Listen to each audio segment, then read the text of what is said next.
Чебоксарах состоялся второй форум некоммерческих организаций Чувашской Республики, способствующих формированию эффективного диалога между обществом и властью, организатором которого является Общественная палата Чувашской Республики. Участниками форума стали эксперты Агентства стратегических инициатив по продвижению новых проектов, представители некоммерческих организаций, органов исполнительной власти и местного самоуправления, бизнеса, а также представители Общественной палаты Российской Федерации. Очень надеюсь, вот по тем материалам, которые сегодня ребята мне показали, вы знаете, это здорово, это мне внушает очень большой оптимизм. Это говорит о том, что у нас очень много талантливых, умных, энергичных людей, а значит, у нас с вами светлое будущее.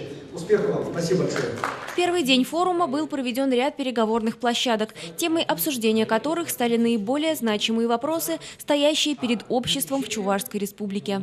Вторым днем все сгенерированные идеи за предыдущий день были обсуждены на 5 площадках. Чувашия будущего, стратегия развития 2030, здоровье, сбережение населения, главная забота общества, экологическое просвещение и общественный экологический контроль, качество диалога власти и общества, общественный контроль и экспертиза, молодежные, кадровые и социальные проекты. На площадке, которую буду модерировать я, молодежные, кадровые и социальные проекты, мы также обсудим те проекты, которые были придуманы вчера, и подумаем о том, как же все-таки увеличить взаимодействие между молодежными НКО и как сделать так, чтобы молодежные организации и гражданские активисты среди молодежи, они смогли пробиваться и там, не знаю, устраиваться на работу в органы государственной власти, открывать свои бизнесы, делать так, чтобы они действительно могли развиваться и расти. Участник форума Валерий Гальетов рассказал, что на форсайт-сессии представил свой проект, идея которого